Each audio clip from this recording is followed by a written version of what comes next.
Fiesc, Indústria Forte é Desenvolvimento. O Sesc Sescope Santa Catarina, onde tem vida, tem cooperativismo, informam. A seguir, Estado de Excelência.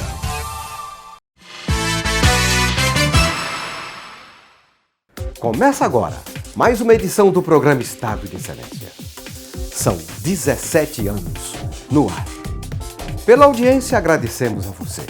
E pelo apoio, agradecemos às seguintes empresas e instituições: OSESC, FECOAGRO, Fiesc, ENGIE, FAESC, Cicobi, Avan e Aurora Alimentos. Hoje vamos falar sobre ESG e por que essa prática é tão importante para as empresas. O ESG é uma ferramenta na busca da sustentabilidade. Então, o que nós temos com o ESG? Nós temos que cuidar do planeta, nós temos que cuidar das questões sociais e a empresa precisa ter uma governança.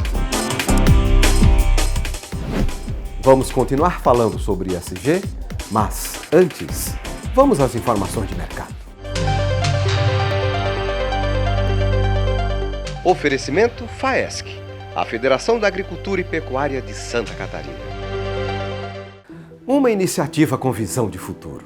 Há 18 anos, a FECOAGRO, juntamente com as cooperativas filiadas, instalaram uma indústria processadora de fertilizantes em São Francisco do Sul.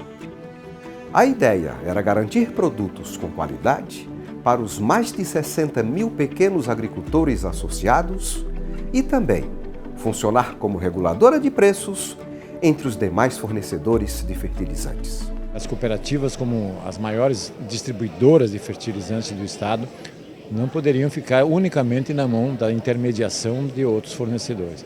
Uma outra, a qualidade do produto, que a qualidade do produto é muito importante. Não vamos dizer que as outras empresas não têm a qualidade, mas tem muito adubo no mercado adulterado. Então, o objetivo principal é qualidade e preços justos para o produtor. Porque o fertilizante é um produto internacional, é uma commodity, e que ela tem preços mais ou menos padrão no mundo. Mas a intermediação onerava muito. Então, a implantação de uma indústria, primeira vantagem, sabe-se quanto custa o fertilizante lá fora, quanto custa trazer, processar e industrializar. Vantagem número 2, padrão de preços. As cooperativas têm um padrão mais ou menos equivalente de preços, variando apenas a distância através da logística. E terceiro, e também importante, é a qualidade do produto. Evoluiu muito a qualidade da FECOAGRO, principalmente com relação à adição de óleo e a própria matéria-prima, né, que hoje a FECOAGRO pega bastante matéria-prima da Espanha e isso agregou muito ao produto, ao adubo, né? A gente fez ela para 60 mil toneladas e o ano passado nós chegamos a 500, Raimundo. Queremos passar ela para mais de 500, para 1 milhão de toneladas de repente ano. As cooperativas estão entendendo que juntos a gente fica mais forte e o nosso gargalo maior é logístico, é chegar o adubo em São Francisco do Sul para que a gente beneficie e mande para o nosso agricultor. A importância estratégica da indústria de fertilizantes da FECOAGRO é notável. Porém, há um desafio que precisa ser superado. Mas isso depende da gestão do Porto de São Francisco. A agilidade de um porto é fundamental nos fertilizantes, em qualquer produto, mas o fertilizante ainda tem um agravante. Ele tem um tempo para descarregar. Ele não é que nenhuma carga seca que pode ficar aguardando. O fertilizante tem que entrar o navio, descarregar para poder processar, colocar na cooperativa e ela na terra. Agora foi abaixado um decreto do governo federal, através do Ministério da Agricultura e do Ministério da Infraestrutura, que não pode parar mais, não pode entrar na fila. Ele tem preferência, porque tem épocas de fazer plantio. Mas o Porto de São Francisco pediu 15 dias. Mas para nós já é louco de bom. Para quem já pagou o ano passado 18 milhões de reais de demurge, para nós é uma coisa muito importante. Veja, esse dinheiro podia estar repassado para os produtores no preço, menos preço, ou para as cooperativas, mas sempre você pensa no produtor, para passar lá para o produtor. E esse dinheiro ficou para quem? Ficou para o pessoal do porto, para o pessoal do navio, né? Que eles também são obrigados a cobrar os dias parados. Há quem diga que é mais caro ficar parado do que estar rodando um navio nas águas. Então, o dono do navio, o que ele faz? Ele cobra uma estadia. Isso é uma regra internacional. Dependendo do porto, é um valor. Dependendo do tamanho do navio, é outro valor. Em São Francisco do Sul, há um congestionamento muito grande de navios. Muitas outras cargas que não são fertilizantes começaram a vir para São Francisco e começou a retardar a atracação dos navios.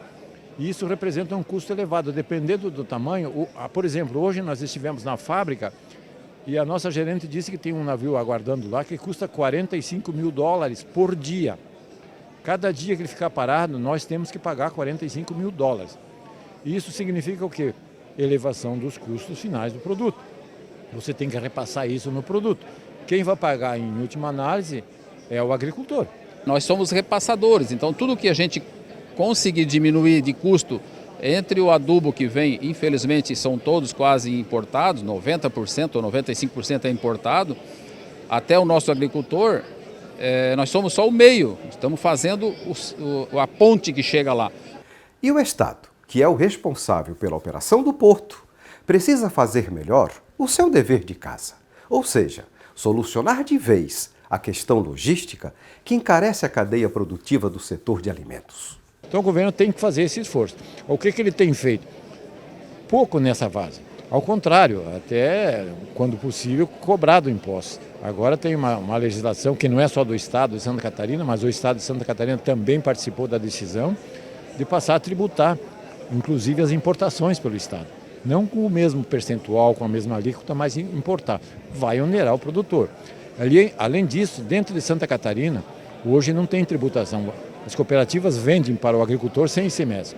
A partir dessa nova decisão, que ainda não está funcionando, mas já está determinada, foi acordada entre os estados, vai ter tributação de 1%. Então, a partir do momento que for definida o início, que ainda não está, vai aumentar 2% o fertilizante, que é uma decisão de governo. Então, não contribui. Quem vai pagar a conta? O agricultor. Se você coloca o fertilizante mais caro no campo, custa mais cara a produção do grão, custa mais caro a carne, custa mais caro o leite e assim por diante. Quem vai pagar a conta no final ainda é o consumidor.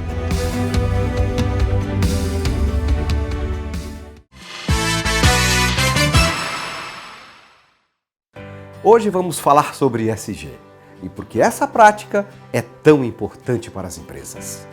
A sigla vem do inglês Environmental, Social and Governance e corresponde às práticas ambientais, sociais e de governança de uma corporação. O ESG é uma ferramenta na busca da sustentabilidade. Então, o que nós temos com o ESG?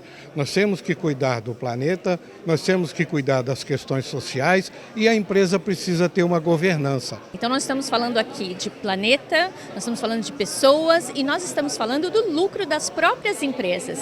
Não dá para você imaginar a empresa só na dimensão financeira. Você tem que imaginar a empresa na dimensão das pessoas e do planeta. Como a gente faz para que tudo isso conviva em harmonia e para que a gente tenha sustentabilidade.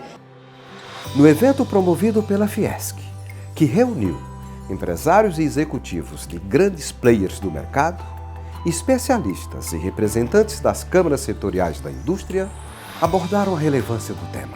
A importância é fundamental porque sim que é um empresário que é efetivamente quem tem que abrir as portas do mercado nacional e internacional, não se convencer que meio ambiente, responsabilidade social e governança fazem parte integrante do princípio que deve ser hoje a pauta prioritária de qualquer negócio. A General Motors vê o tema ESG como de suma importância, não só pela GM, como em todas as operações, né?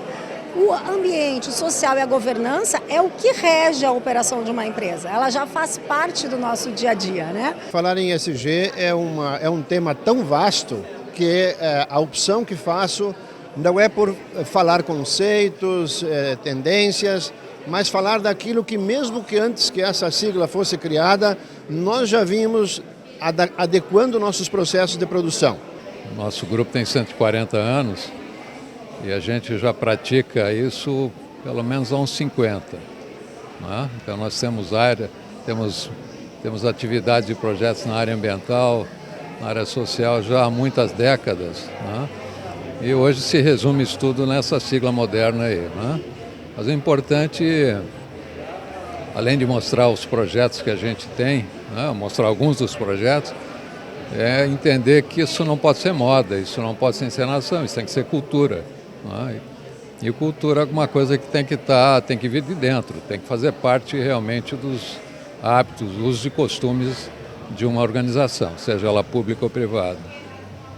Eu acho que tem muitas empresas que têm isso no sangue mesmo, né? E tem outras que fazem isso para a plateia, né? Tanto que se criou uma sigla chamada, uma expressão chamada greenwashing, não é? É para mostrar que tem gente que faz marketing com isso.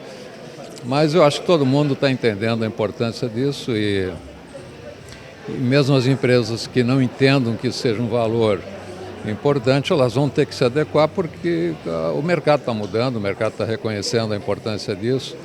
A Europa mesmo está com uma regulamentação muito mais rigorosa agora.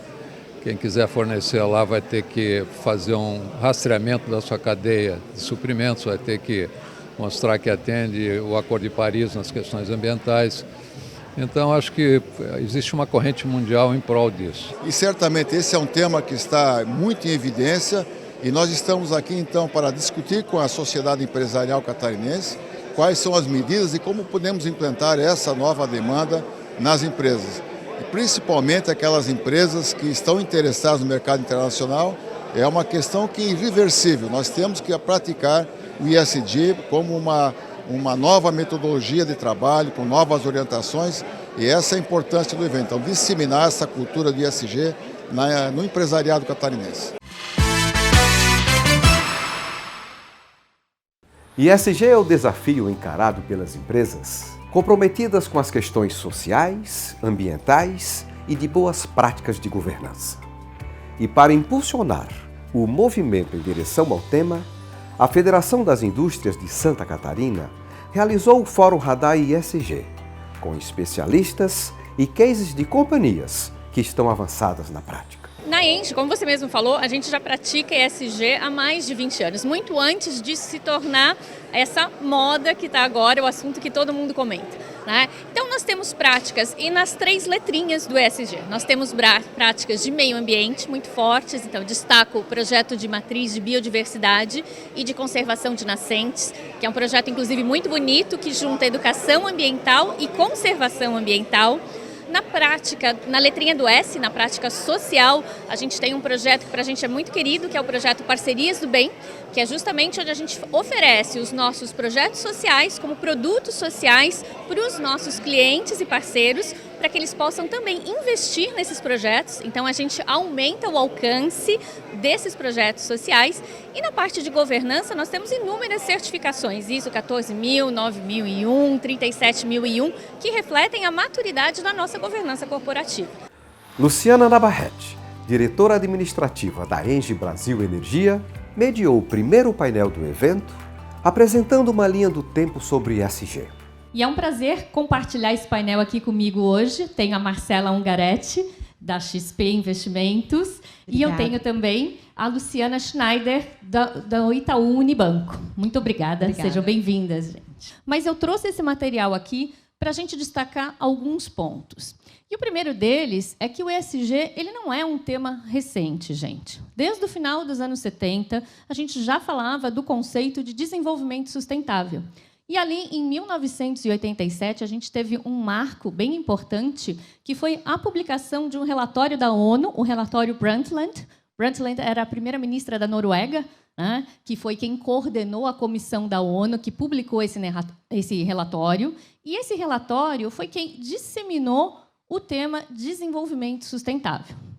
Andando mais um pouquinho na linha do tempo, depois a gente tem ali, em 1994, o conceito do Triple Bottom Line, que são os 3 Ps, pessoa, planeta e lucro, né, profit em inglês, que é um conceito do John Elkington, que também é super famoso. Por quê? Porque ele trouxe para a gente uma visão para a avaliação das empresas além da perspectiva financeira.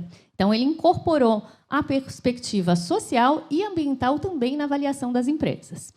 Caminhando mais um pouquinho ali na linha do tempo, a gente tem em 2004 a divulgação do relatório da ONU, né, Who Cares Wins, que foi um relatório que foi suportado pelas 20 maiores instituições financeiras da época e que trazia também uma chamada para todas as empresas para os impactos do desenvolvimento sustentável. Em 2006, né, então, a gente teve esse 2004 Who Cares, em 2006 os princípios do investimento responsável, e, em 2015, o grande marco com a criação dos ODS, né, dos Objetivos de Desenvolvimento Sustentável da ONU. A partir daí, o Acordo de Paris, em 2015 também, super importante, com 197 signatários e com as metas estabelecidas, né, para 2030. E tem um marco importante dali também, né, que foi, a partir desse momento, a gente tem os fundos de investimento muito preocupados com a questão do ESG. E o BlackRock, que se não é o maior, é um dos maiores fundos de investimento do planeta, publica anualmente, o CEO, Larry Fink, a sua carta ao mercado, onde ele destaca os principais pontos que vão ser avaliados pela BlackRock para poder fazer as suas indicações, recomendações de investimento. E a gente teve um marco importantíssimo ali em 2019, quando ele trouxe, né, a questão da descarbonização, a questão de como a sustentabilidade é importante, vai ser um critério de decisão de investimento. E, desde então, a BlackRock também vem ditando o ritmo ali do mercado e apontando que quem não seguir esses critérios de sustentabilidade realmente não vai estar apto para receber todos os investimentos do mercado.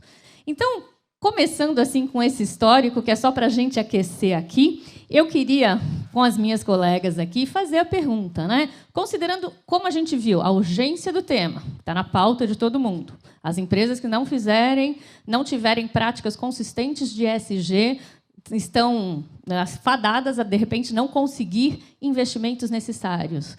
Como que as instituições onde vocês atuam atualmente estão tratando o tema? Eu vou começar pela Luciana, ali pela minha xará.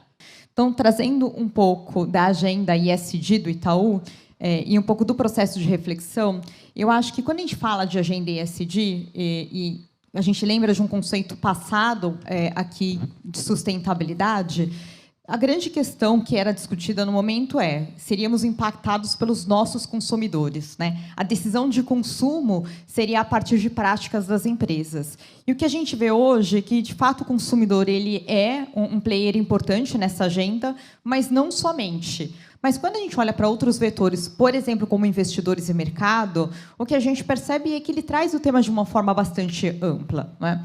A questão de colaboradores. O orgulho de pertencer numa empresa passa essencialmente por ESG. Reter talentos hoje não é uma questão só de remuneração, do quanto você paga mais e qual é o programa de retenção financeiro.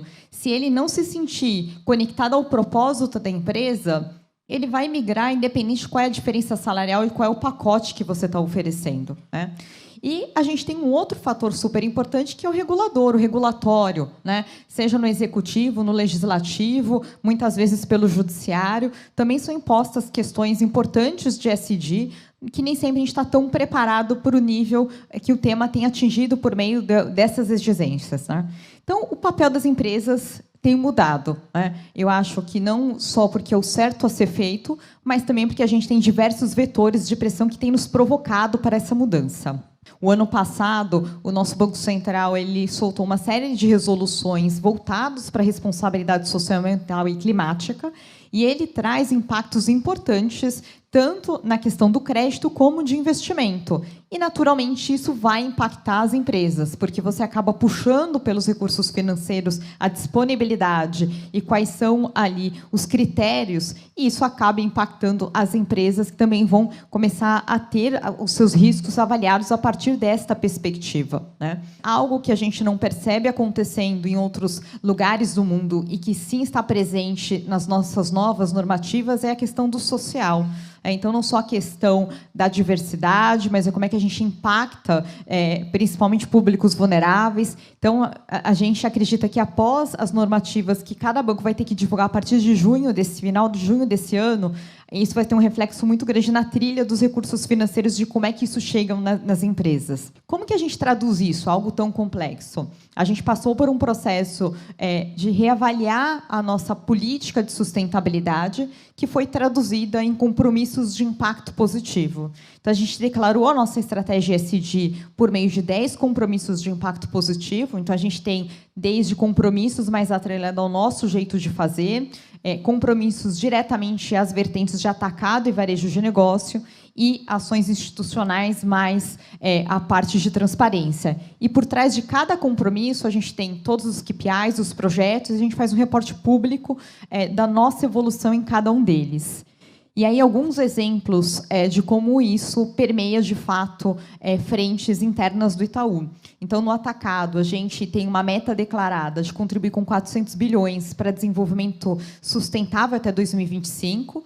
E aí, quando eu falo de setores aqui de impacto positivo, a gente está falando, de fato, de canalizar isso para setores como educação, energia, a gente está falando de saneamento. Então, setores que, de fato, vão gerar impacto, mas com critérios de análise de como é que a gente concede isso, onde a gente vai avaliar as metas das empresas, qual é o lastro que está envolvido. Então, tem todo um acompanhamento para a gente garantir que, de fato, cada centavo desses recursos está gerando maior impacto para a sociedade, né? E a gente já alocou 170 bilhões até o final de 2021. Outro compromisso, olhando até para o momento do país, é como é que a gente pode fomentar pequenas e médias empresas, né? A gente tem uma meta ampla que traz uma inclusão dessas empresas, mas a gente tem olhado um recorte bastante específico, que é o recorte de gênero, né? Então, como que a gente pode alavancar negócios geridos por mulheres? Então, o banco desenvolveu... A gente tem um programa amplo que chama Itaú Mulher Empreendedora, mas no dia a dia isso é refletido com uma meta financeira de como a gente traz o crédito para fomentar o crescimento dessas empresas, porque a gente acredita que pequenas e médias empresas lideradas por mulheres geram muito mais impacto nas comunidades e no seu entorno. E a gente bateu essa meta antecipadamente. A gente tinha uma meta de 11 bilhões até 2024 e a gente concluiu no final do ano passado. Então, a gente está revisitando essa meta e revisitando uma parceria que a gente tem com a IFC, de como é que a gente leva não só o recurso financeiro, mas é um amplo programa que também tem toda uma parte de assistência, de capacitação e fomentar mais cases de sucesso de mulheres empreendedoras. E também, como uma instituição financeira, a gente tem um papel importante de bancarização e inclusão financeira de boa parte da população que fica à margem de modelos formais financeiros. Então, a gente hoje tem um desafio de trazer inclusão financeira. A nossa meta é de 30 milhões de clientes por meio de ferramentas de baixo custo até 2026. E a gente olhando, obviamente, com os recortes da classe C, D e E, e olhando principalmente para o Norte e para o Nordeste, onde a gente tem um grande gap quando você olha a questão da inclusão financeira. Olhando para dentro, né, obviamente que a gente também tem os nossos desafios, quando a gente olha na agenda ESG, um desses nossos desafios está relacionado à diversidade. O sistema financeiro tem mudado bastante, mas quando a gente olha, ele é um setor bastante com uma predominância masculina muito grande, principalmente quando a gente olha na representatividade hierárquica. Então, o Itaú declarou o seu compromisso também no ano passado, onde a gente vem focando em trazer mais mulheres para o cargo de liderança. E também na questão do recorte racial, que eu acho que é um outro grande desafio. E aqui, diferente de gênero, a gente tem um desafio de inclusão e de encarreiramento também, né? A gente hoje não tem a representatividade quando a gente olha dados do IBGE, do recorte racial, e muito menos quando a gente olha na questão hierárquica. Então, são metas que são acompanhadas e que são divulgadas anualmente. E ESG é uma agenda que ela é ampla e complexa.